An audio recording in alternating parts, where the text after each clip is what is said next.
What if I told you that the reason you still can't understand native speakers isn't your fault, and that a man who never married me taught me more English than any textbook ever could? No ring. No paper. Just a promise stronger than a certificate. This is the story of how I trained my ears like a native, not in a classroom, but inside a real American life, with kids, chaos, and a love that doesn't need a signature. Stay with me. The question that wakes me up at 3 a.m. Imagine this. It's 3 in the morning. You're lying in bed, staring at the ceiling, and suddenly your brain decides to ask you the one question you've been avoiding for months. Why am I even trying?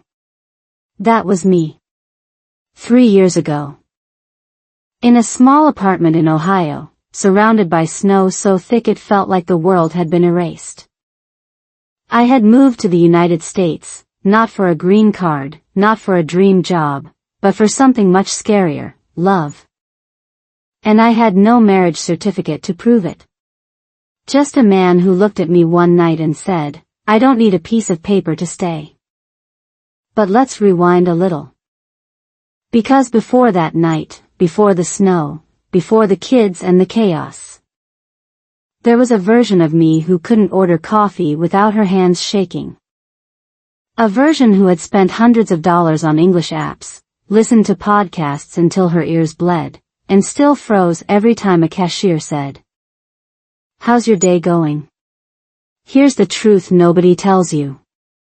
Your brain isn't lazy. It's not stupid. It's actually trying to protect you. See, when you're learning English as a second language, your brain treats every new sentence like a potential threat. It goes, unknown sound pattern, unknown grammar, danger, shut down. And that shutdown feels exactly like giving up. I almost gave up. Twice. The first time was at a Target store. I was looking for diapers. My first child was just a few months old. An old lady stopped me and asked, "Is your little one sleeping through the night?" I understood every single word. But my mouth? My mouth turned into a brick. I opened it, closed it, and finally said, "Yes, no, maybe." She smiled politely and walked away. I wanted to cry right there between the baby wipes and the laundry detergent. The second time was worse. It was with him. The man I loved. We had been living together for 2 years without marriage. No ring. No legal paper. Just a quiet agreement that we would build something real. But one night, after a stupid argument about whose turn it was to clean the kitchen, he said something that broke me. He said, "You never really tell me how you feel. You just stop." He was right. I wasn't stopping because I didn't have feelings. I was stopping because I didn't have the words. In my native language, I could write poetry. In English, I could barely say, "I'm sad." And that gap, that terrifying gap between who you are inside and what you can say out loud, that's the real reason people quit learning English. Not laziness. Not lack of talent. Shame. So here's the question that woke me up at 3 a.m. that winter. What if I stopped trying to learn English like a student, and started living it like a human being? That question changed everything. Because I realized something important. Every time I tried to study English, my brain went into performance mode. It got scared. It made mistakes. But every time I was just living, changing a diaper, fighting with my partner, laughing at my toddler's nonsense, my brain was learning without even knowing it. You want to train your ears like a native? Stop listening to perfect, slow, textbook English. Start listening to the messy, fast, emotional English of real life. The English of love. The English of arguments. The English of 3 a.m. panic when your kid has a fever and you have to call 911. That last one happened. And I'll tell you about it later. But first, let me take you back to the very beginning. To my first winter in America. To the day I realized that culture isn't just about food and holidays, it's about the words people don't say. Because here's the thing about the United States. Americans will smile at you. They'll say, "How are you?" without waiting for an answer. But they won't tell you that their silence is a language too. And if you don't learn to read it, you'll always feel like an outsider, even in your own love story. So take a breath. You're not behind. You're not broken. You're just in the middle of a very human process.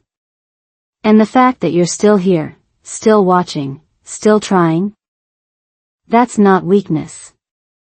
That's the first sign of a commitment stronger than paper. Why my ears refuse to listen like a native? Let me tell you something strange. Your ears are not the problem. I know you think they are. You think there's something physically wrong with the way you process sound.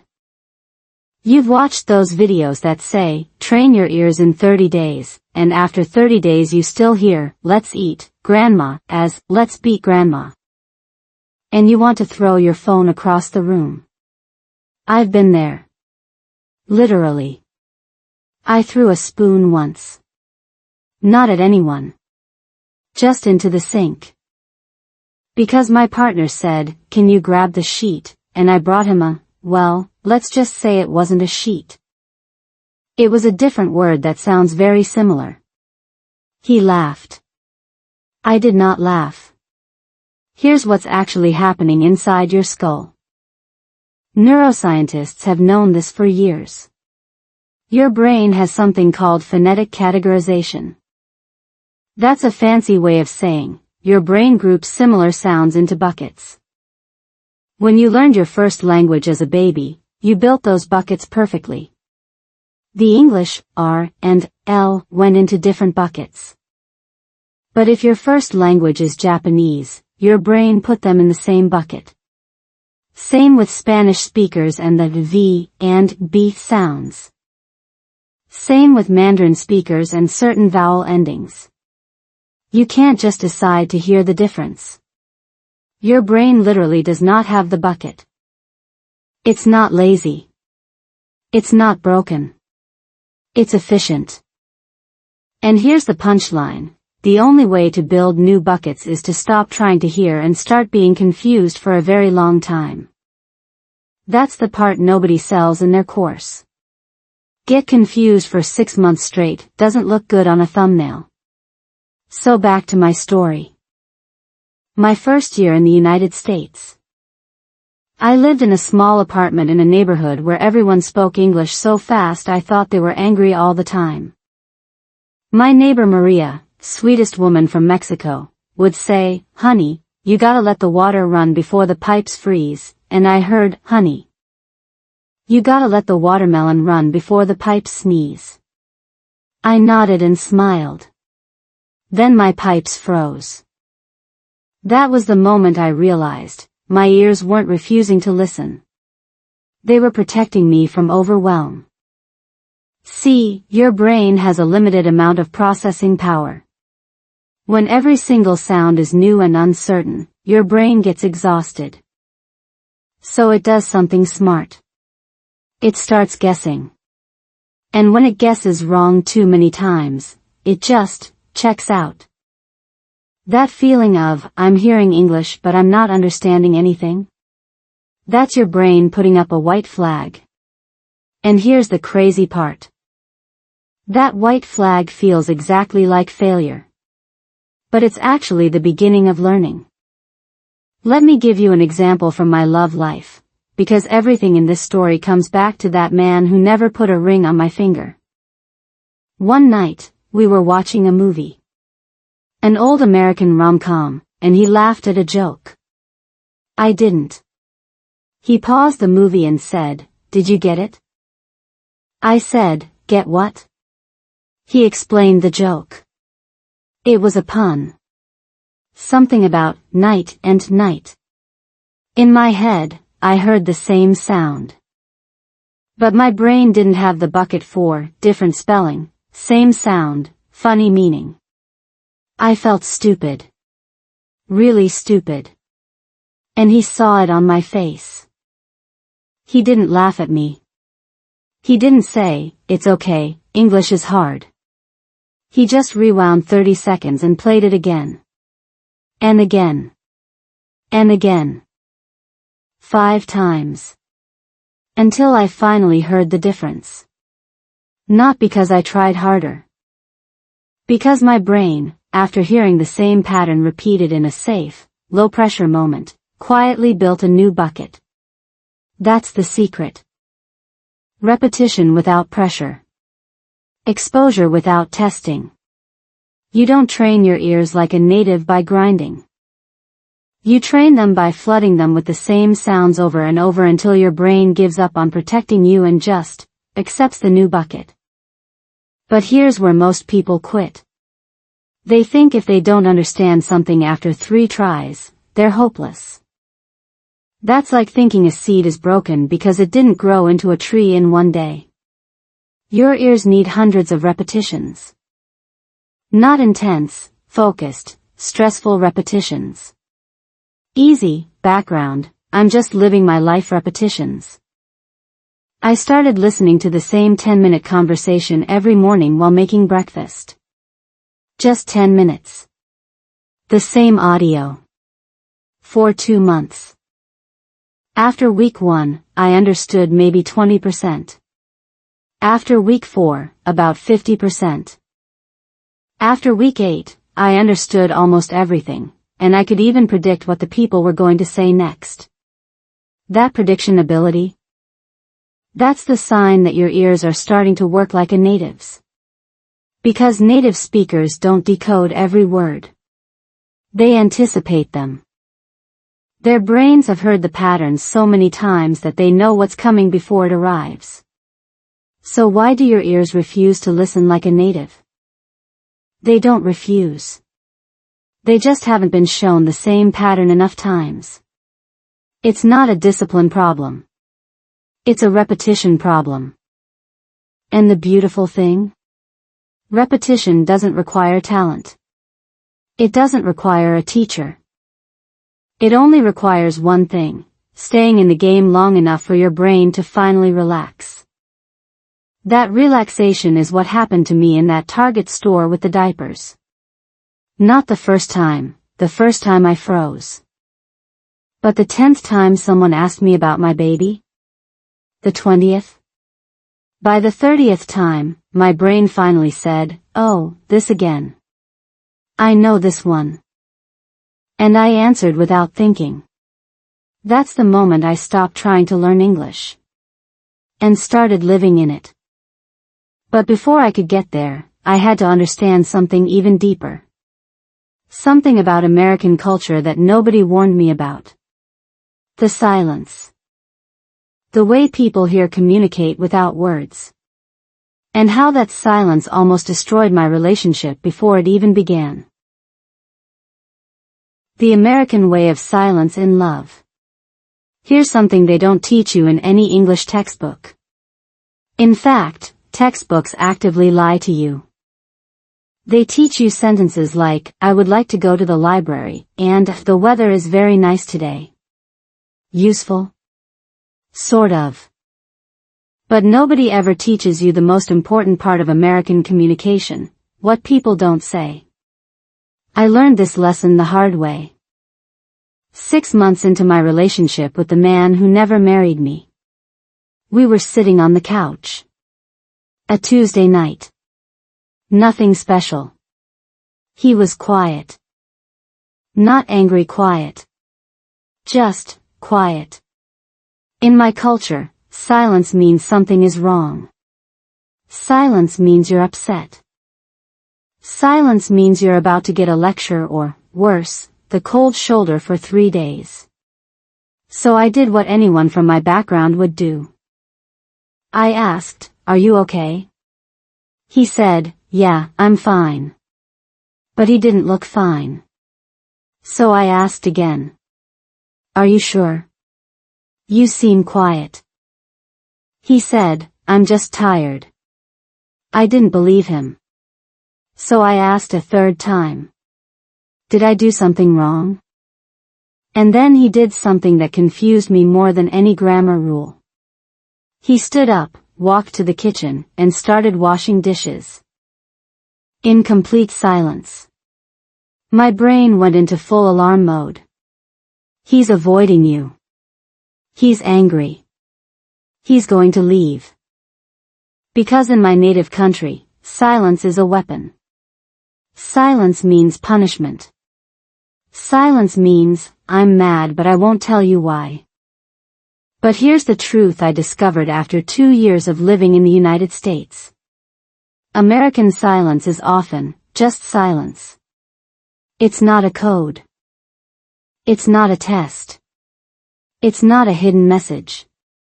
Sometimes, an American man saying, "I'm fine," actually means, "I'm fine." And asking him 6 times if he's okay will eventually make him not fine. This is what I call the American way of silence. And it almost destroyed my relationship before I understood it. Let me explain the psychology behind this. Cultural psychologist Geert Hofstede has this concept called communication context. High-context cultures, think Japan, many Arab countries, parts of Latin America and Southern Europe, rely heavily on what's not said. Silence has meaning. Eye contact has meaning. The pause between words has meaning. Low-context cultures, like the United States, Germany, Scandinavia, rely mostly on the actual words. If an American says, "I'm fine," they expect you to believe the words. Not the tone. Not the silence. The words. But here's the problem. As someone learning English as a second language, you've been trained to listen for everything. Tone. Pace. Volume. Pauses. Because in your mind, you're still decoding. So when an American goes quiet, your brain screams, "There's a hidden meaning." And then you panic. And then you ask too many questions. And then the American gets annoyed because they already answered. And then you feel rejected. And then you want to quit, not just English, but the whole relationship. That happened to me. More than once. One night, after a particularly long day with our first child, who had decided that sleep was for weak people, my partner came home from work. Sat on the couch, and stared at the wall. No phone. No TV. Just staring. I asked him what was wrong. He said nothing. I asked again. He said he was just decompressing. I didn't know what that word meant. Decompressing. I looked it up later. It means to release pressure. In my culture, you release pressure by talking. You call your sister. You vent. You cry. You make tea and talk for 2 hours. In his American culture, he released pressure by sitting in silence. Not because he was angry at me. Not because he was hiding something. Because his brain needed quiet the way my brain needed words. The moment I understood that, everything changed. I stopped interpreting his silence as a threat. I started seeing it as just his way of being. And here's the beautiful part. That same skill, learning to hear silence as silence, helped me train my ears like a native. Because native English speakers don't listen to every single word. They listen for the stress. They know that the most important word in a sentence is usually the loudest. And the quiet parts? They're just filler. Think about this. An American says, "I didn't say you were stupid," the meaning changes completely depending on which word you stress. I didn't say you were stupid, someone else did. I didn't say you were stupid, I absolutely did not. I didn't say you were stupid, I implied it. I didn't say you were stupid, I said someone else was. I didn't say you were stupid, you are stupid now, but I didn't say it then. I didn't say you were stupid, I said you were something else. Your ears need to hear the stress, not every syllable. And stress is easier to hear when you stop trying to decode every silence as a hidden message. So here's my advice. If you're living in the United States or talking to Americans, learn this one rule. When they go quiet, don't panic. Take a breath. Wait. 9 times out of 10, they're not hiding anything. They're just quiet. And if you can learn to be comfortable with that silence, you'll not only save your relationship, you'll also save your sanity. But I have to tell you about the time silence almost broke us completely. The day my family called from home, saw that we had no wedding rings, and asked the question that made me doubt everything. What is wrong with you? No ring, no paper, but a man who stayed. Let me ask you something. And I want you to answer honestly. If a man looks you in the eyes and says, I will never leave you, but he never buys a ring, never plans a wedding, never signs a certificate, would you believe him? Most people wouldn't. Most people would hear those words and think, yeah, sure. Talk is cheap. And honestly, I thought the same thing. 4 months. Every time my partner said, I don't need a piece of paper to prove my love, a little voice in my head whispered, he's just scared of commitment. That voice got louder every time I saw a friend's engagement photo on Instagram. Louder every time my mother called and asked, so, when is the wedding? Louder every time I walked past a jewelry store and saw those little velvet boxes in the window. But here's what I learned. And this is going to sound strange coming from someone who ended up building a family without marriage. Commitment is not a ceremony. It's not a signature. It's not a shiny rock on your finger. Commitment is what happens when everything falls apart, and the other person stays anyway. Let me give you the example that changed my mind forever. 2 years into our relationship. No ring. No wedding plans. Just us, a small apartment, and a baby who had just learned how to scream at 2 a.m. I was exhausted. The kind of exhausted where you forget your own phone number. My partner was working 2 jobs because I couldn't work yet, visa stuff, complicated, boring, don't worry about it. One night, the baby had a fever. Not a scary fever, but a first-time parent fever, which means I panicked like the house was on fire. I called my partner at work. He didn't answer. I called again. No answer. I texted, baby has fever. What do I do? No response for 20 minutes. In those 20 minutes, I convinced myself that he didn't care. That he was ignoring me. That this is what happens when you don't have a legal commitment. There's nothing stopping him from just disappearing. When he finally called back, I was crying. Not pretty crying. Ugly crying. The kind where you can't breathe. And do you know what he said? He didn't say, calm down. He didn't say, it's just a fever. He said, I'm leaving work right now. I'll be there in 15 minutes. Stay on the phone with me. He drove home in the snow. 15 minutes turned into 25 because the roads were bad. He walked in the door, took the baby from my arms, checked the temperature, and said, we're going to the emergency room just to be safe. At the ER, a doctor asked him, are you the father? And he said, without hesitation, yes. Not technically, or we're not married, but just yes. That night, sitting in those hard plastic chairs at 3 a.m., watching him hold our sleeping baby, I realized something. A marriage certificate wouldn't have made him drive faster. A ring wouldn't have made him answer the phone sooner.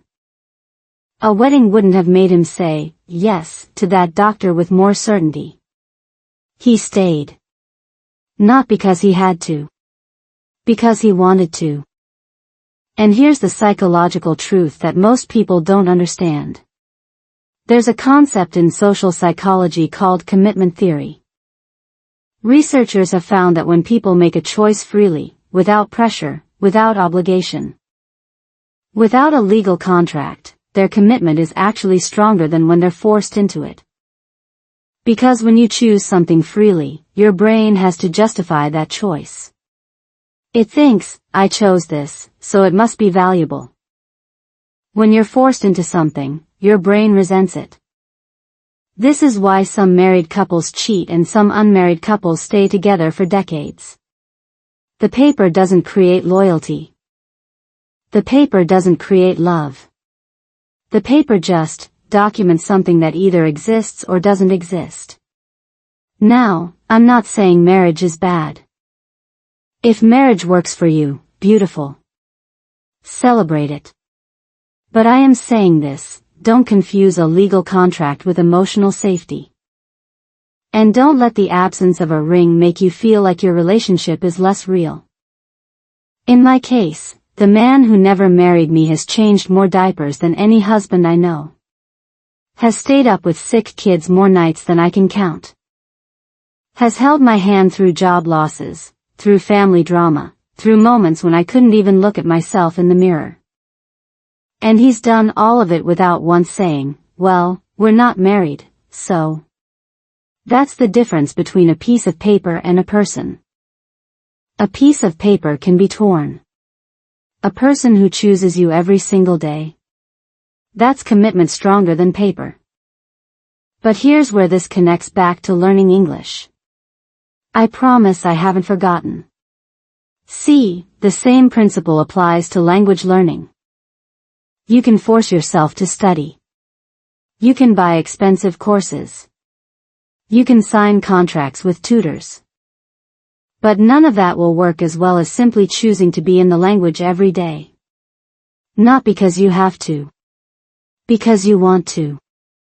When you study English because you feel obligated, because you think you should, your brain resents it. It looks for excuses to quit. It feels like homework.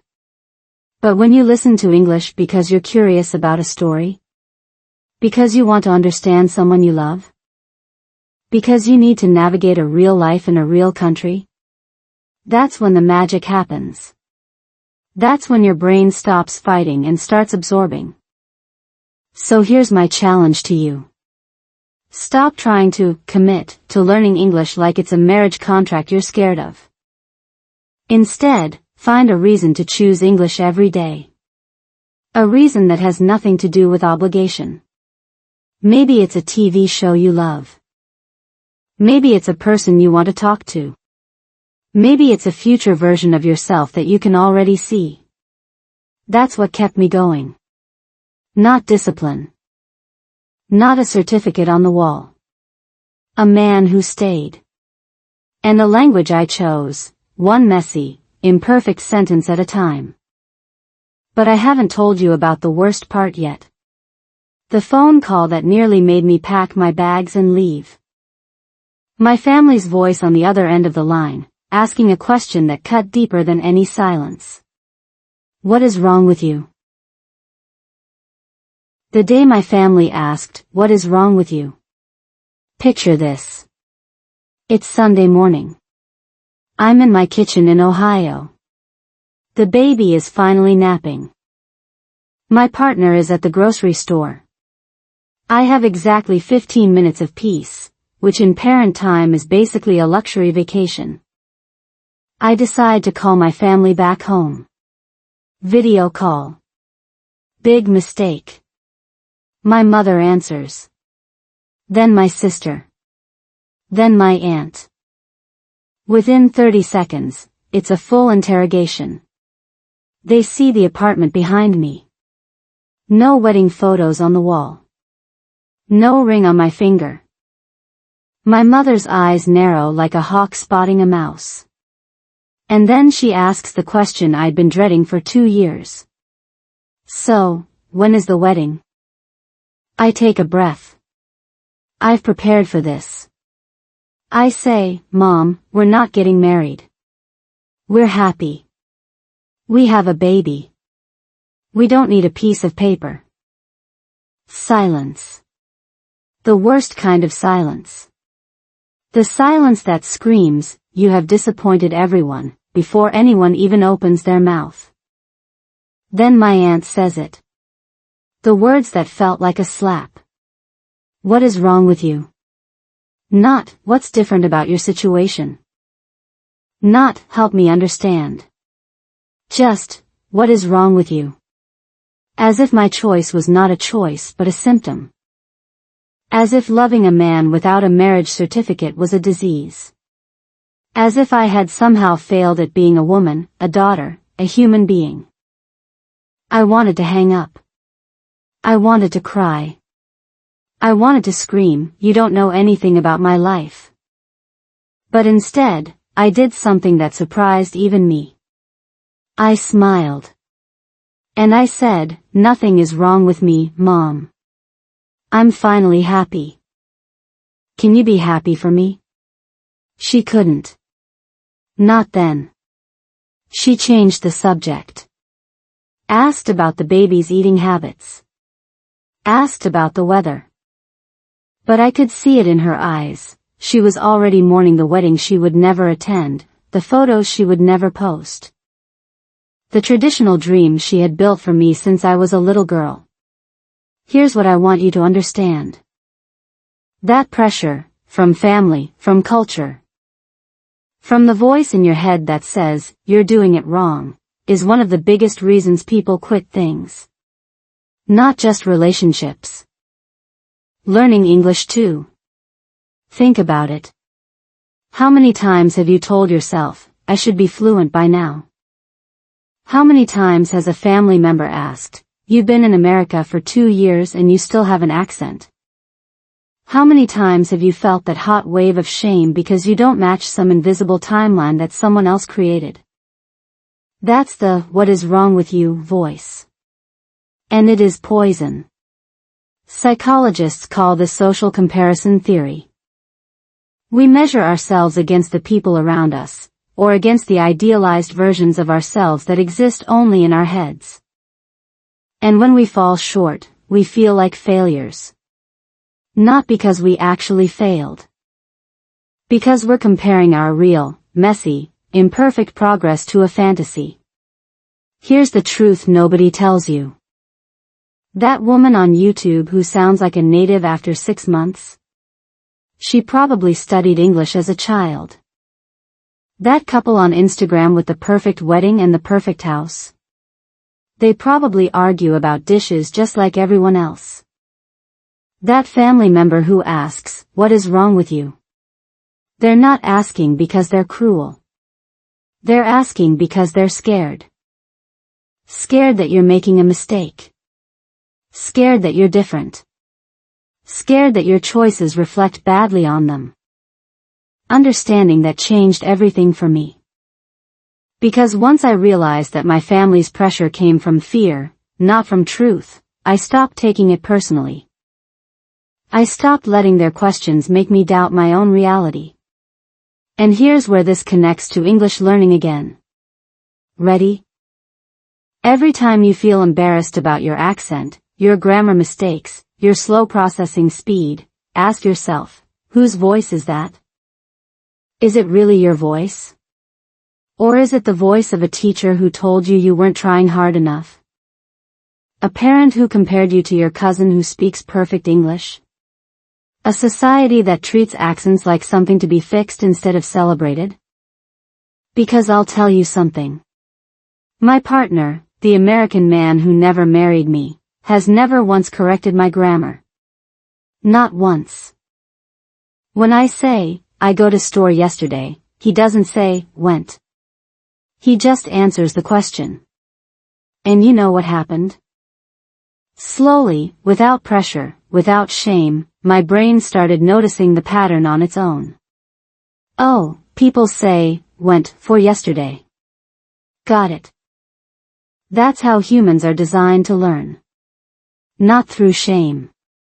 Through exposure. Through safety.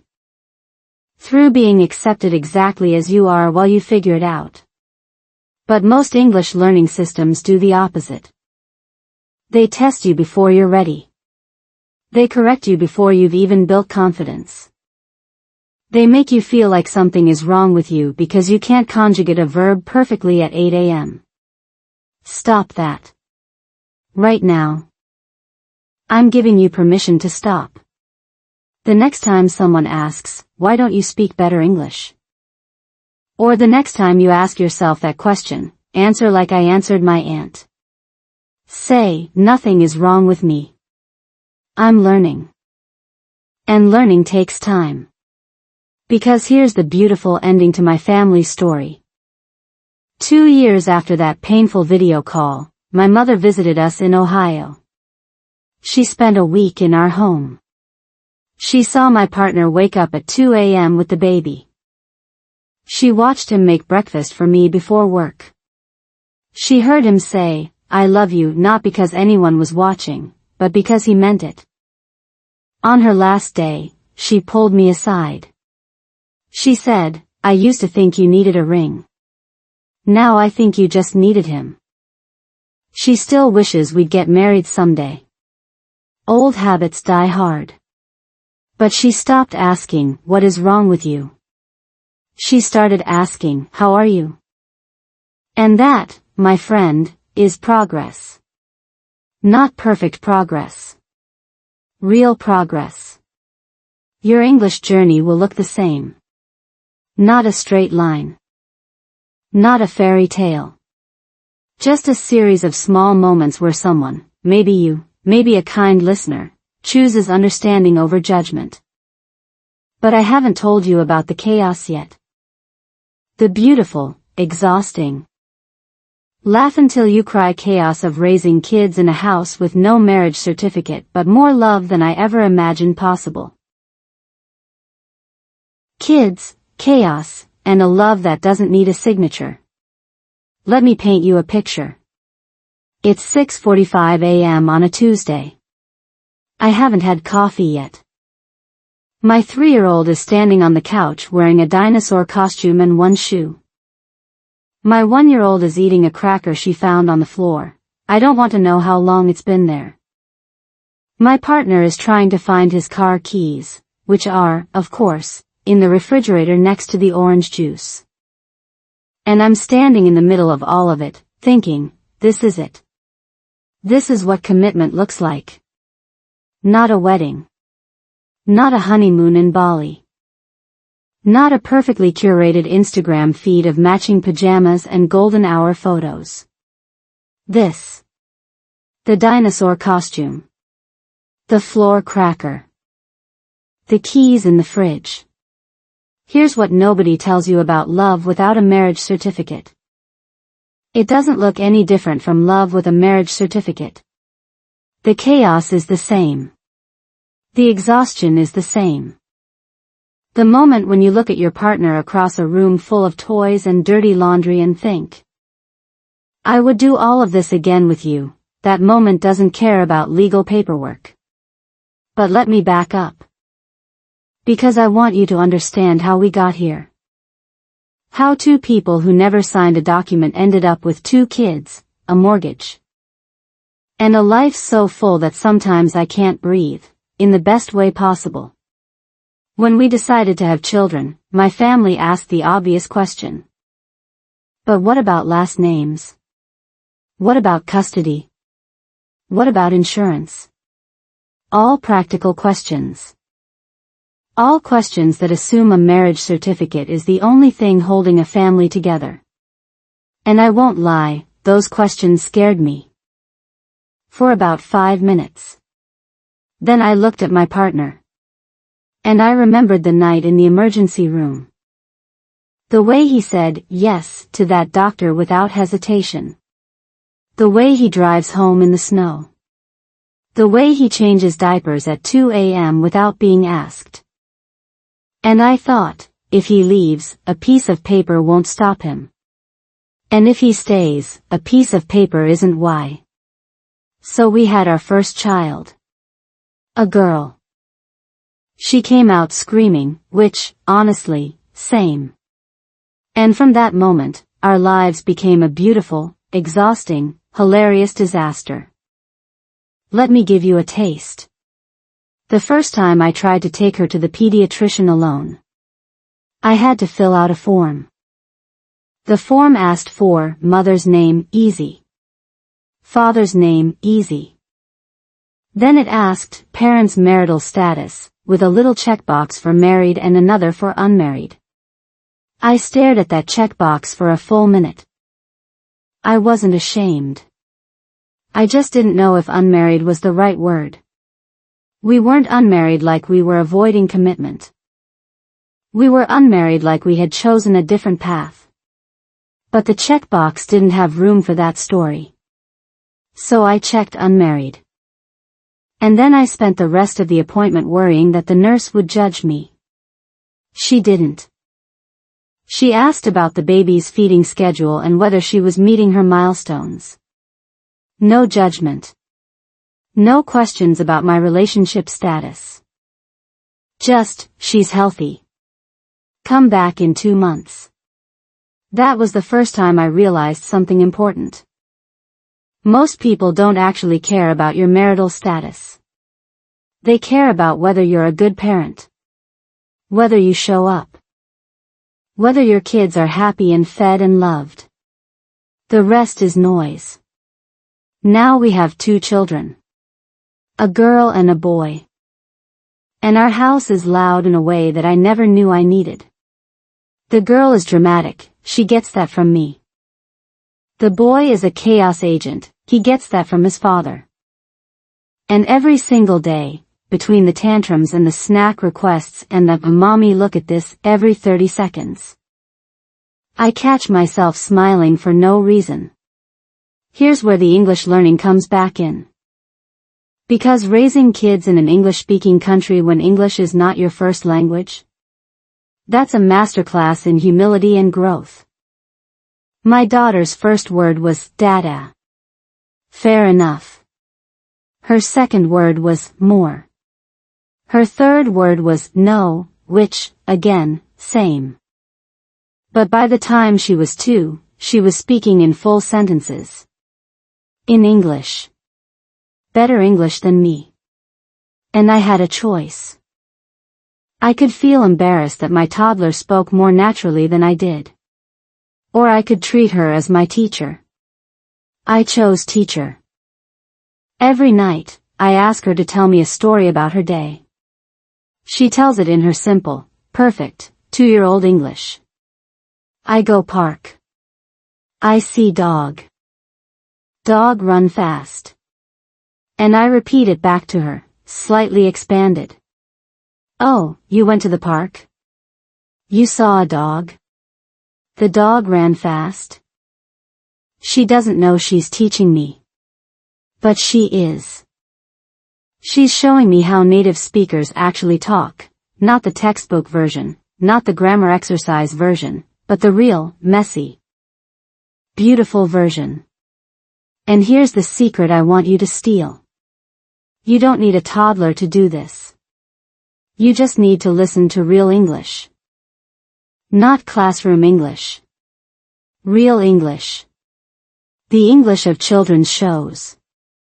The English of reality TV. The English of people arguing about which restaurant to go to. That's where the magic is. Because here's what I've learned from my chaotic, unmarried, beautiful family. Commitment isn't about the big moments. It's not about the wedding. It's not about the certificate. It's about showing up for the small things. The 6 a.m. wake-ups. The spilled milk.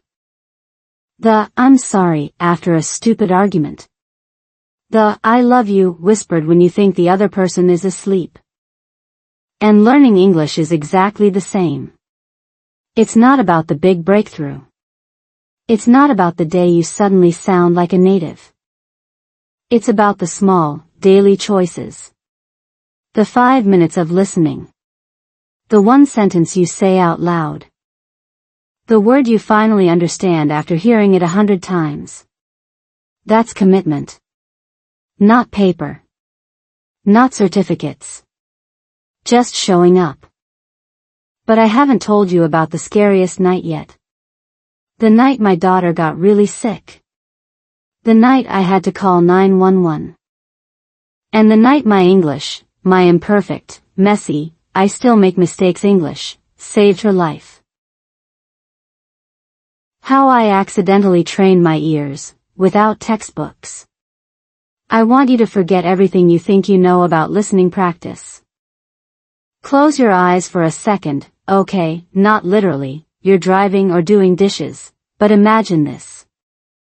What if I told you that the most effective listening exercise I ever did had nothing to do with headphones, transcripts?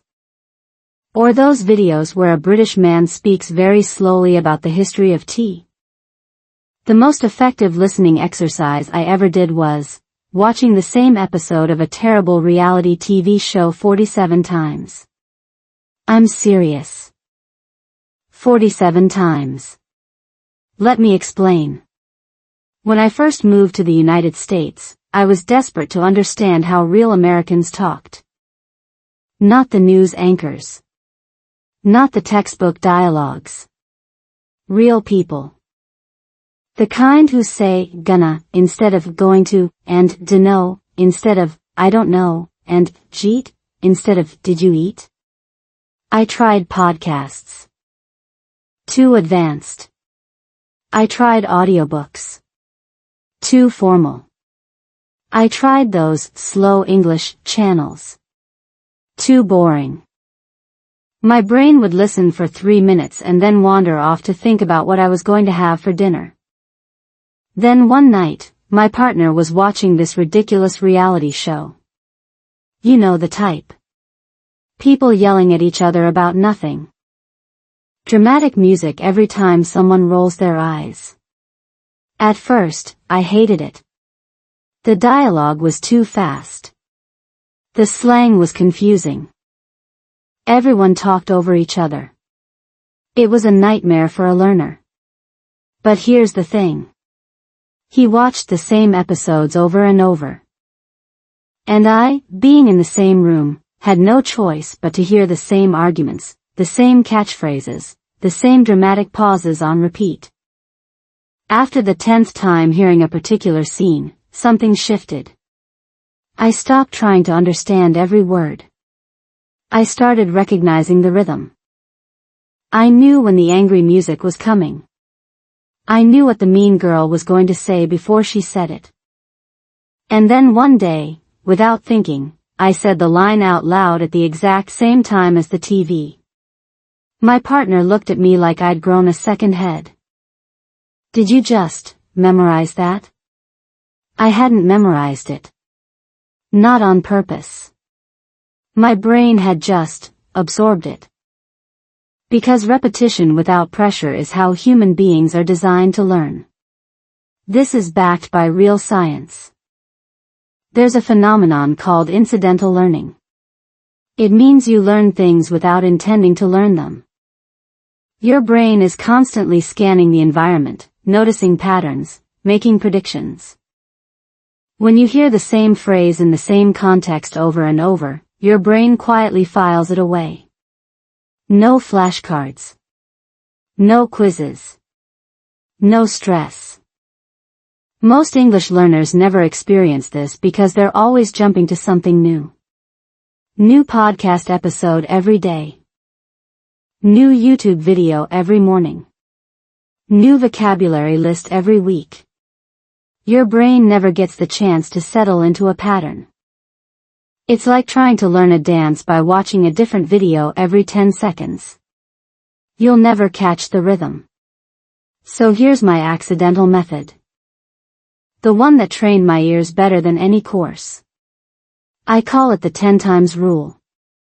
Pick one piece of content. It could be a 5-minute conversation from a TV show.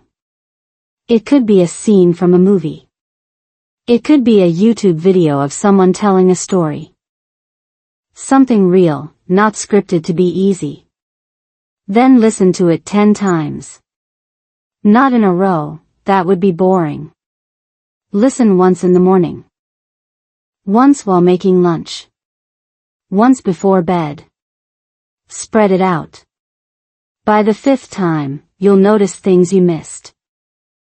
By the 8th time, you'll start anticipating words.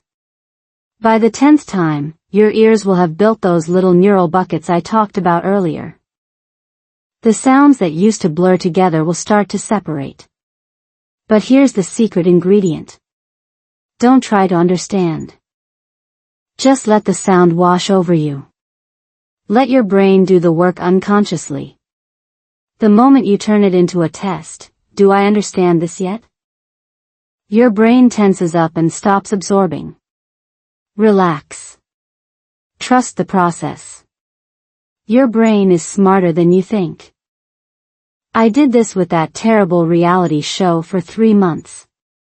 3 months of the same 42-minute episodes. By the end, I could understand almost everything.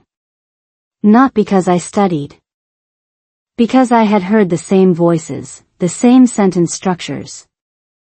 The same emotional tones so many times that my brain had built a complete map of that small language universe. Then something magical happened.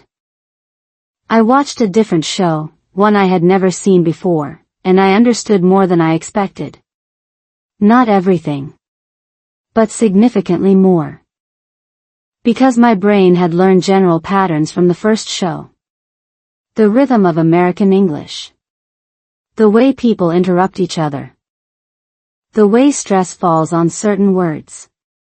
Those patterns transfer. That's the secret that no app wants you to know. You don't need thousands of hours of unique content. You need a small amount of rich content, repeated deeply, until your brain has squeezed every drop of pattern out of it. Let me give you a practical example. Right now, you're listening to me. This video. If you watch it once, you'll get maybe 40%. If you watch it 10 times, not all at once, but over a week, you'll start to notice. Oh, she always pauses before saying, commitment. Oh, she pronounces, paper, with a slightly different vowel than I expected. By the 10th time, your ears will have adjusted. Not because you're a genius. Because repetition works. Now, I know what you're thinking. But that's boring. I don't want to watch the same thing 10 times. I get it. I really do. But here's the truth. You're already bored by your current method, aren't you? You're already frustrated because you're not improving. So what do you have to lose? Try it for 1 week. Pick one short video, 10 minutes max, listen to it once a day for 7 days. Don't take notes. Don't rewind obsessively. The same principle applies to love. To commitment. To building a life with someone without a piece of paper. Depth over breadth. One person, deeply known, is worth more than 100 acquaintances. One story, truly absorbed, teaches you more than 1,000 headlines. That's why my partner and I are still together. Not because we have a perfect relationship. Because we've repeated the same conversations, the same arguments, the same apologies. The same inside jokes so many times that we know each other's patterns. That's commitment. Deep repetition. Showing up for the same imperfect person every single day. Now, remember that 911 call I mentioned?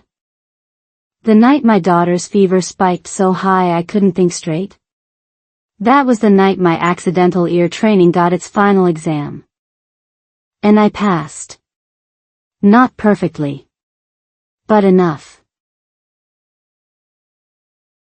The 3 a.m. emergency room test. Let me tell you about the night my English stopped being a student and became a mother. It was 3:17 a.m. I know the exact time because I looked at the clock right before panic erased all logical thought. My daughter, my dinosaur costume wearing, floor cracker eating, chaos generating little human, was burning up. Not a gentle fever. A touch her forehead and pull your hand back fever. Her breathing was fast. Her eyes were glassy. And she kept saying, "Mama, hot," in a voice so small it broke me into 1,000 pieces. My partner was working a night shift. I was alone. 2 kids. 1 fever. 0 backup. And here's where things get interesting. Because in that moment, every English lesson I had ever studied flew out the window. Past perfect? Gone. Conditional sentences? Vanished. The difference between effect and effect? I couldn't have told you if my life depended on it. But something else happened. Something I didn't expect. My hands picked up the phone. My fingers dialed 911. And my mouth, my stupid, scared, imperfect mouth, started speaking English. Not perfect English. Not textbook English. But English that worked. My daughter. She's 2. Fever very high. She's shaking a little. I don't know what to do. The operator asked me questions. I didn't understand every word. But I understood enough. How long has she had the fever? Maybe 4 hours. Is she breathing normally? I think so. Fast but normal. Is she awake and alert? Yes. She's crying. That's good, right? The operator laughed. Not mean. Gentle. Yes, crying is good. We're sending an ambulance. Stay on the line with me. Here's what I realized in that ambulance ride, holding my daughter against my chest while a paramedic checked her oxygen levels. I wasn't thinking about grammar. I wasn't translating in my head. I wasn't rehearsing sentences before I said them. I was just talking. Because my daughter needed me. And somehow, all those hours of listening to reality TV, all those repetitions of the same phrases, all those embarrassing mistakes at Target, they had built something in my brain. A shortcut. An emergency channel that bypassed fear and went straight to survival. Psychologists call this automaticity. It's when a skill becomes so practiced that your brain no longer needs conscious effort to perform it. Think about riding a bike. You don't think about balance. You just balance. Automaticity happens after lots of repetition, but not the kind where you're stressed. The kind where you're relaxed and engaged and not trying too hard. That's what my reality TV method had done. Without realizing it, I had fed my brain so much natural, emotional, repetitive English that it had started building automatic pathways. And at 3 a.m. with a sick child, those pathways opened up like a highway. The hospital was chaos. Bright lights.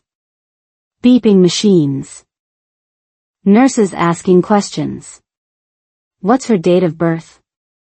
Any allergies? Has she had a seizure before? I answered. Not perfectly.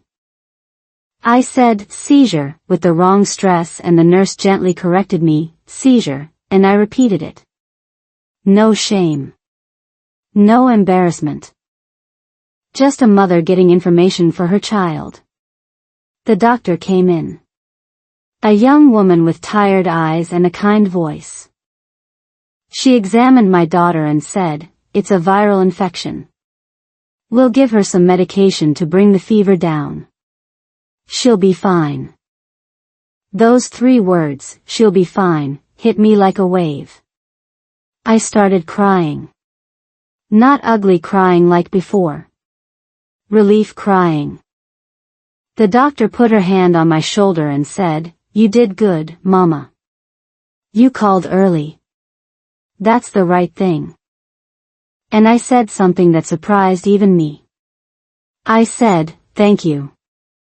I was so scared. But I'm glad my English worked. She smiled. "Your English is fine. You communicated. That's what matters."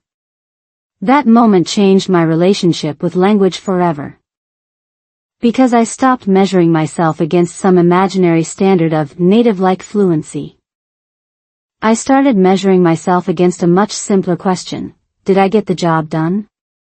At the hospital, I got the job done. My daughter got medicine. The doctors understood me. I understood them. Was my grammar perfect? No. Did I use the wrong preposition twice? Absolutely. Did anyone care? Not even a little. Here's the lesson I want you to take from this. Your English does not need to be beautiful to be powerful. It does not need to be flawless to be useful. It just needs to work well enough to get you through the 3 a.m. moments. The emergencies. The real-life situations where connection matters more than correction. Most English learners are waiting for perfection.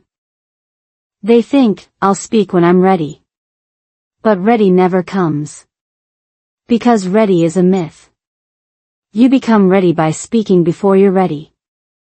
By making mistakes in safe places so that when the unsafe places come, the hospital, the job interview, the argument with your partner, your brain has already built those automatic pathways. I want you to imagine your own 3 a.m. moment. Maybe not a medical emergency. Maybe it's a phone call you have to make. A meeting you can't avoid. A person you love who needs to hear something important. When that moment comes, your English won't be perfect. But it will be enough. Because you've put in the repetitions. You've watched the same videos 10 times. You've said the same sentences out loud in the shower. You've built the pathways. Trust them. After that night at the hospital, something shifted in my relationship too. My partner came home the next morning, saw me asleep on the couch with our daughter on my chest, and didn't say a word. He just covered us with a blanket and made coffee. Later, when I told him about the 911 call, about the English that showed up when I needed it, he said something I'll never forget. "You're not the same person who couldn't order coffee 2 years ago. You're a mom now. And moms speak every language they need to." That's the kind of commitment that doesn't need a paper. The kind that sees you grow and stays anyway. But I haven't told you about the weird habit that fixed my accent. The one that involves reading love stories out loud every night, and why that's more effective than any pronunciation app. The reading habit that healed my pronunciation. Let me tell you about the strangest habit I've ever developed. Stranger than putting car keys in the fridge. Stranger than watching the same reality TV episode 47 times. Every night, after the kids are asleep, after the dishes are done, after the house finally stops sounding like a playground riot. I sit on the edge of my bed and I read aloud. Not to anyone. Just to the walls. Just to myself. And not just anything. Love stories. Simple, cheesy, predictable love stories. The kind where the girl meets the boy, they hate each other, then they love each other, then something dramatic happens, then they kiss in the rain. The kind of books that would never win a literary prize but somehow make you feel warm inside. Here's why this habit healed my pronunciation more than any app, any teacher, any expensive course ever could. First, let me explain the science. When you read silently, your brain processes words visually. That's fine for vocabulary. But pronunciation? Pronunciation is physical. It involves your mouth, your tongue, your lips, your breath. You cannot learn to pronounce sounds correctly just by looking at them. You have to make them. Repeatedly. Until your mouth muscles remember the position. Speech therapists call this muscle memory of the articulators. Your tongue is a muscle. It needs reps. When you read aloud, you're giving your tongue, your lips, and your vocal cords a workout. But here's the catch. Most learners only read aloud when they're practicing a specific sentence or preparing for a presentation. That's like going to the gym once a month and wondering why you're not stronger. The magic happens when reading aloud becomes a daily habit. 15 minutes every night. No pressure. No one listening. Just you and a story. But why love stories? Why not the news? Why not a textbook? Because love stories are emotional. And emotion is the secret sauce of memory. Have you noticed that you remember song lyrics from 10 years ago but can't remember what you ate for breakfast yesterday? That's emotion. Your brain prioritizes information that comes with feelings. Love stories make you feel something: hope, longing, joy, even frustration. Those feelings glue the pronunciation patterns into your brain. Also, love stories use simple, conversational language. They're full of dialogue. I can't stop thinking about you. Why didn't you call me? Please don't go. These are sentences you might actually need in real life. Compare that to a news article about supply chain issues. Which one is more likely to come out of your mouth in a moment of passion or panic? Let me give you a specific example. One night, I was reading this ridiculously cheesy romance novel. The line was, she looked at him and whispered, "I've been waiting for you my whole life." I read that line aloud. Then I read it again. Then again. Not because I was practicing. Because I liked the way it felt in my mouth. The way waiting moves from the back of the tongue to the front. The way whole life drops in pitch at the end. After about a week of reading that same chapter, I noticed something. I started saying waiting correctly without thinking. The I sound, which used to come out like wetting, suddenly sounded right. My mouth had figured it out. Not because I analyzed the phonetics. Because my mouth had done the movement 100 times while my brain was distracted by the story. That's the hack. Distract your brain with emotion while your mouth does the reps. Now, I know what you're thinking. But I don't like romance novels. They're silly. Fine. Read whatever makes you feel something. Thrillers. Adventure stories. Even children's books. Those are great because the language is simple and repetitive. The key is emotion. If you're bored, your brain checks out. If you're engaged, your brain stays open.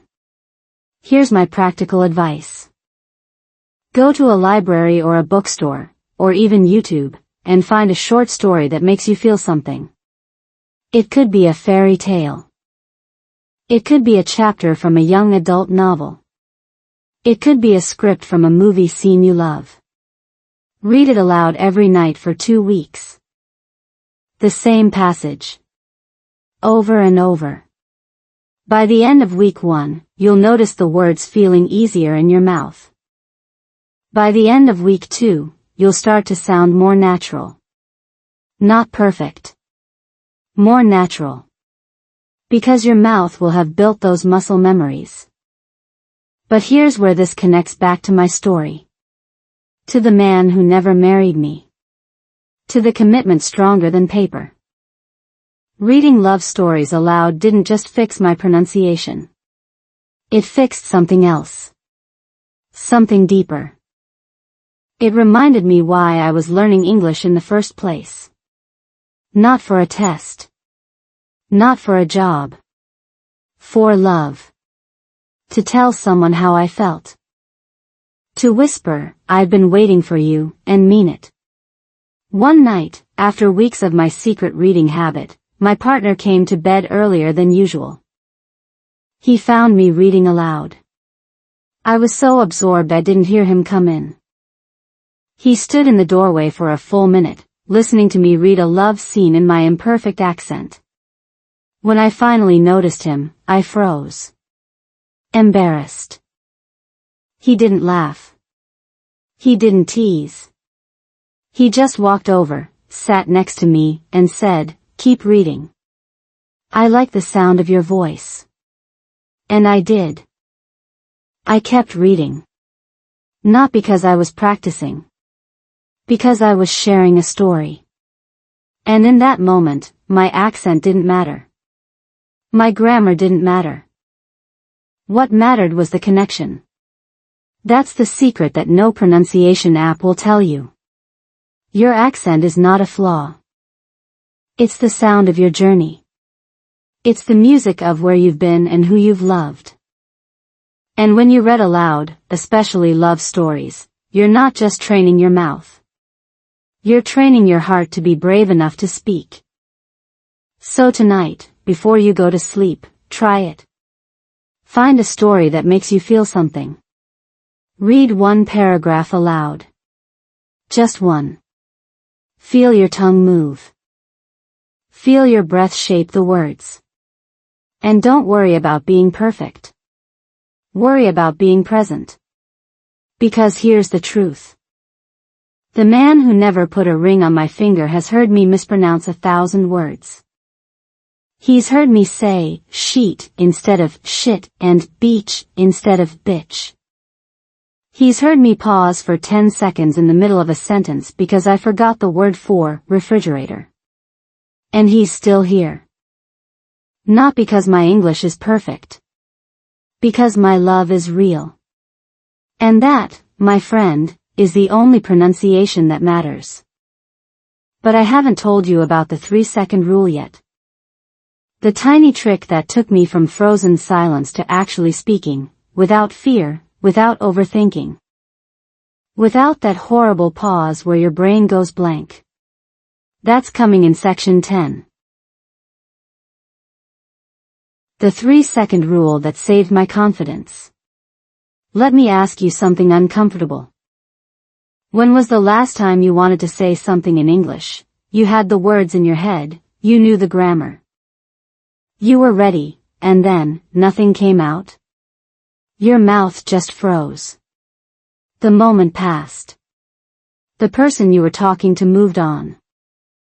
And you were left standing there, angry at yourself, thinking, why can't I just speak? I know that feeling. I lived in that feeling for almost 2 years. It's like being trapped behind a glass wall. You can see everything. You understand everything. But you can't reach through. And the more you try, the thicker the glass gets. Then one day, I discovered something that shattered that glass. It wasn't a course. It wasn't a teacher. It was a simple rule. A rule so stupidly simple that I almost ignored it. I call it the 3-second rule. Here's how it works. The moment you understand what someone said to you, the moment the meaning clicks in your brain, you have exactly 3 seconds to respond. Not 5. Not 10. 3. If you wait longer than 3 seconds, your inner critic wakes up. And your inner critic is a jerk. Let me break down what happens in those 3 seconds. Neuroscientists have studied this. When you hear a question in a second language, your brain activates 2 different pathways. The first pathway is fast and automatic. It's the same pathway you use in your native language. It grabs the meaning without thinking.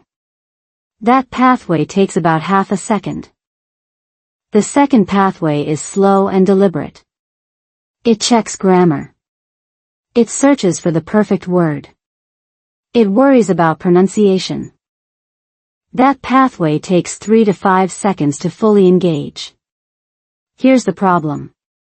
If you let the second pathway take over, you're doomed. Because the second pathway is a perfectionist. It will find something wrong with every possible response. That verb tense is off. You're going to sound stupid. They'll laugh at your accent. By the time the second pathway is done criticizing, the conversation has moved on. And you're left silent. The 3-second rule is simple: answer before the second pathway wakes up. Use the fast pathway. Say the first correct thing that comes to your mouth, even if it's not perfect. Even if the grammar is wrong. Even if you sound like a caveman. You want coffee? Yes, want. Not perfect. But it works. You get the coffee. I tested this rule in the most embarrassing possible place. A parent-teacher conference. My daughter's preschool. A room full of American parents who all seem to have PhDs in small talk. The teacher asked me, "How do you think she's adjusting to the classroom?" My old self would have panicked. Would have spent 5 seconds constructing the perfect sentence. Would have opened my mouth, closed it, and mumbled something unintelligible. But I remembered the 3-second rule. I answered before my inner critic could speak. I said, "She happy. She like painting. She cry at drop-off but stop fast. Was it beautiful? No. Did the teacher understand me? Yes. She smiled and said, "That's great. The crying is normal. She'll grow out of it." The conversation continued. I survived. More than survived, I actually enjoyed it. Here's the counterintuitive truth. Native speakers don't care about your grammar mistakes nearly as much as you think. They care about connection. They care about whether you're trying. They care about the human being on the other side of the conversation. A simple, broken sentence that comes out confidently is infinitely better than a perfect sentence that never comes out at all. Let me give you another example. Remember the man who never married me? One night, we had our biggest fight ever. I don't even remember what started it. Something stupid, probably. But in the middle of the fight, he said something that hurt me. And I wanted to tell him why. I wanted to say, "When you said that, it made me feel like you don't trust me." But my brain started spinning. Is it made me feel or made me to feel? Should I use like or as if? What's the past tense of trust again? I could feel the silence growing. He was looking at me, waiting. 3 seconds passed. 5. 7. Then I remembered the rule.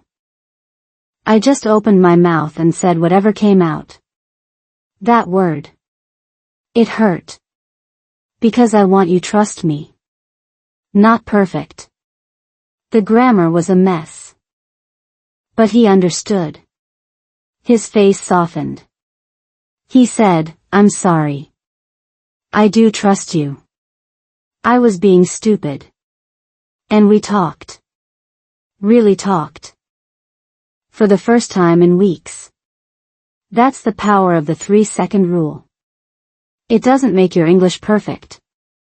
It makes your English present. And presence is what builds connection. Connection is what builds love. Love is what gives you the courage to keep speaking even when you're scared. Now, I want you to try something. Today, right now, actually, I want you to find a low-stakes situation. Ordering coffee. Asking for directions. Saying hello to a neighbor. And when they respond, count to 3 in your head. 1, 2, 3. Then speak. Whatever comes out. Even if it's just good or yes or thank you. Say it before your inner critic can stop you. The first few times, it will feel terrifying. Your heart will pound. Your face will get hot. That's normal. That's the feeling of breaking a habit. The habit of silence. The habit of waiting for perfection. The habit of letting fear win. After a week, it will feel less terrifying. After a month, it will start to feel natural. After a year, you won't even remember why you were scared. Here's the science behind why this works. Every time you speak before your inner critic activates, you're strengthening the fast pathway in your brain. You're telling your brain, this is important. This is safe. Do this automatically. Every time you stay silent, you're strengthening the slow pathway. You're telling your brain, speaking is dangerous. Better to check everything first. You get better at what you practice. If you practice silence, you get better at silence. If you practice speaking, even imperfect speaking, you get better at speaking. So here's my challenge to you. For the next 7 days, use the 3-second rule in every conversation. Don't prepare. Don't rehearse. Just respond. Let yourself be imperfect. Let yourself be messy. Let yourself be human. And watch what happens. Watch how people respond to your courage, not your grammar. Watch how the glass wall starts to crack. Watch how speaking becomes easier, not because your English got better overnight, but because your fear got smaller. The man who never put a ring on my finger once told me something I'll never forget. He said, I didn't fall in love with your grammar. I fell in love with you. Same goes for everyone else in your life. Your friends. Your coworkers. Your neighbors. They don't need perfect English from you. They need you. And you can only show up if you speak before you're ready. So take a breath. Count to 3. And say something. Anything. The world is waiting. But I haven't told you yet what commitment stronger than paper really means. Not the slogan. Not the hashtag. The real, messy, daily meaning. That's coming in section 11. What commitment stronger than paper really means. Let me say something that might sound strange. A piece of paper, a marriage certificate, a diploma, a contract, has never held anyone together. Not really. Paper can be torn. Paper can be burned. Paper can be hidden in a drawer and forgotten. But a promise? A promise lives in the body. In the hands that make coffee without being asked. In the feet that drive home in the snow. In the mouth that says, I'm sorry, even when it's hard. I've been using the phrase, commitment stronger than paper, throughout this story. But I've never stopped to define it. And if you're watching this video, you deserve a definition. Not a slogan. Not a motivational poster. A real, messy, honest definition. Here it is. Commitment stronger than paper is what happens when someone chooses you every single day, not because they have to, but because they want to. It's the quiet decision to stay when staying is inconvenient. It's the choice to listen when listening is exhausting. It's the refusal to let fear write the ending of your story. My partner and I have never signed a marriage certificate. But we have signed something else. Invisible contracts, renewed every morning. They say things like, I will wake up with the baby so you can sleep. I will not walk out the door angry. I will remember that you are learning, and learning takes time. Those contracts are not enforceable by any court. No judge would care about them. But they are stronger than any legal document because they are written in action, not ink. Let me give you a specific example. Last year, my partner lost his job. The kind of sudden, gut-punch loss that makes you question everything. We had 2 kids, a mortgage, and no safety net. In a traditional marriage, some people might say, for better or for worse, and then quietly resent the worse. But we had no vows. No ceremony. No audience. So what did he do? He came home, sat on the couch, and said, I don't know what to do. And I said, we'll figure it out. Not because I had a plan. Because I had a commitment. The same commitment he had shown me in the emergency room. The same commitment he had shown me every time he repeated a movie line so I could understand the joke. The same commitment he had shown me by never once saying, your English is bad. For 3 months, we lived on savings. He applied for jobs. I picked up extra work. We fought about money. We made up. We ate a lot of pasta. And one night, exhausted and scared, I said to him, you know, if we were married, this would still be hard. He laughed. A real laugh. Yeah. Paper doesn't pay the bills. That's the truth. Paper doesn't pay the bills. Paper doesn't hold you at 3 a.m. when you can't sleep. Paper doesn't make pancakes on a Saturday morning just because you looked sad. People do that. People who choose each other. Not because they're trapped. Because they're free, and they still pick the same person. Now, let me connect this to your English learning journey. Because I know that's why you're here. You want to train your ears like a native. You want to move from B1 to C2. You want to finally understand the fast, messy, beautiful flood of American English. Here's what I've learned. The same principle applies. A course is a piece of paper. A certificate is a piece of paper. A 5-star app is a piece of paper in digital form.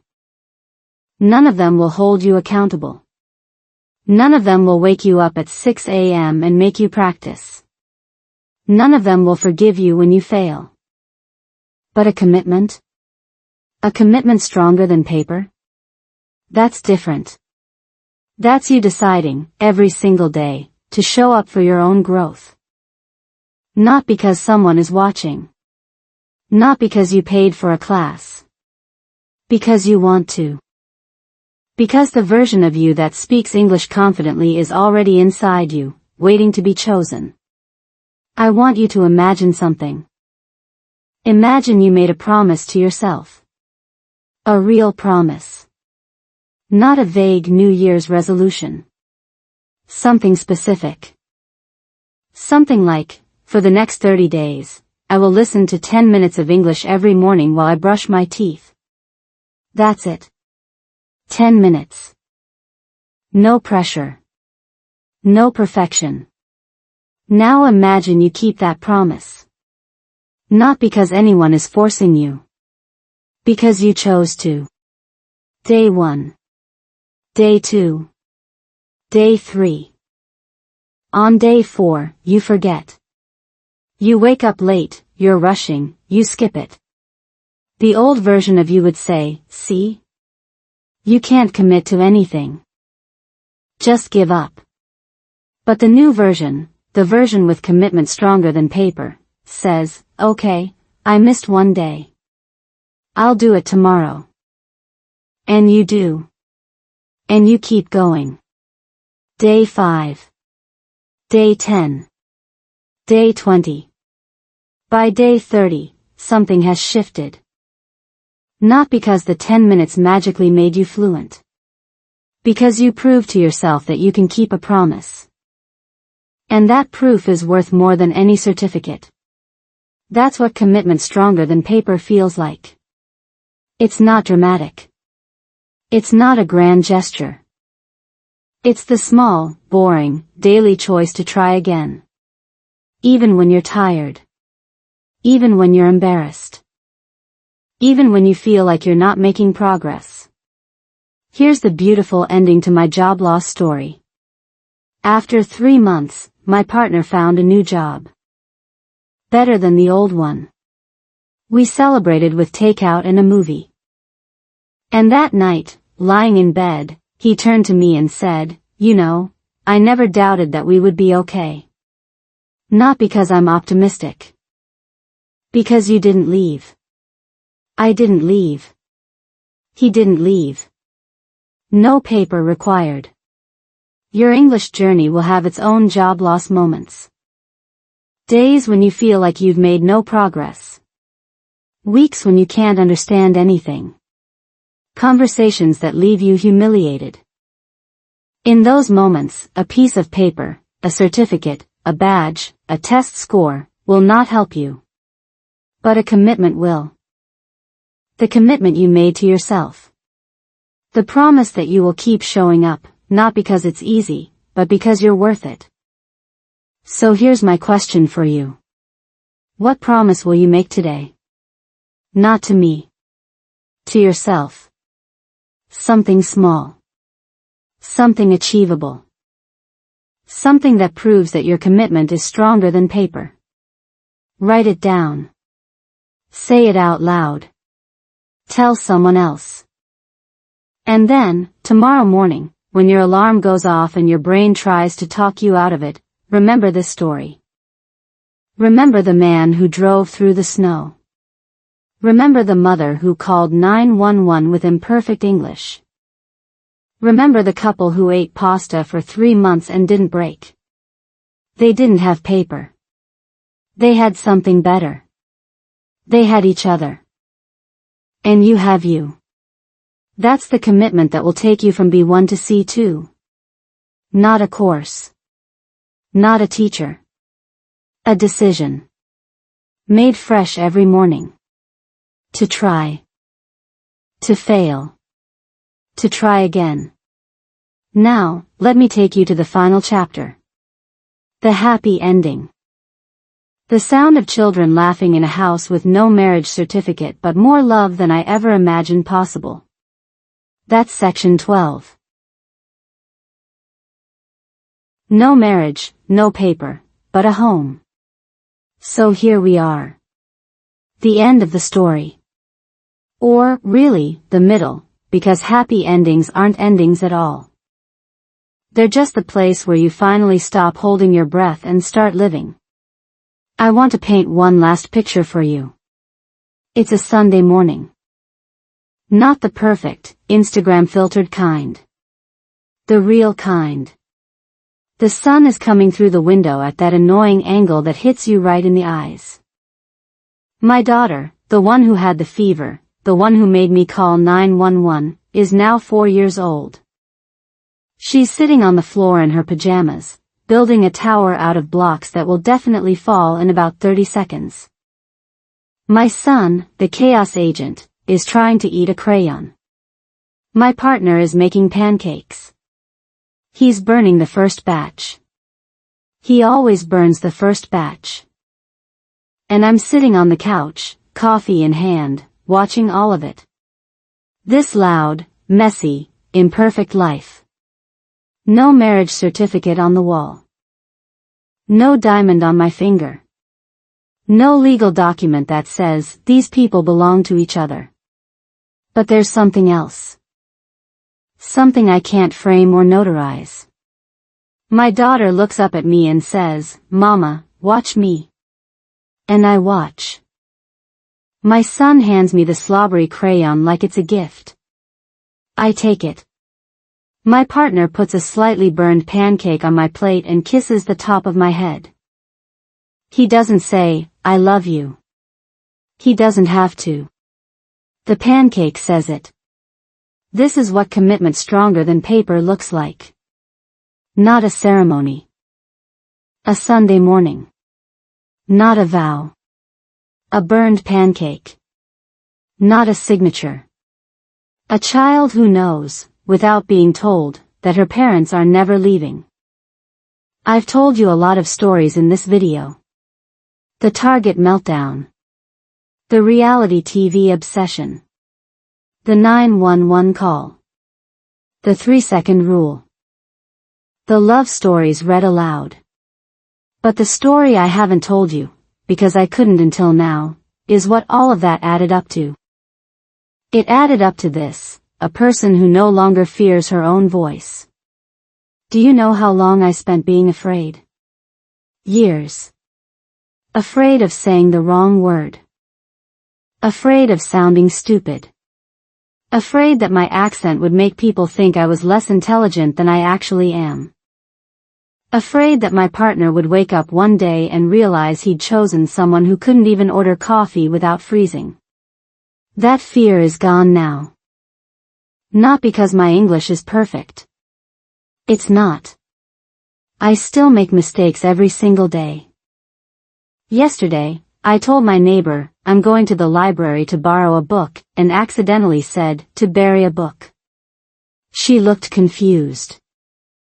I corrected myself. We laughed. Life went on. The fear is gone because I finally understood something. My English is not a test I'm passing or failing. It's a bridge. And bridges don't need to be beautiful. They just need to hold.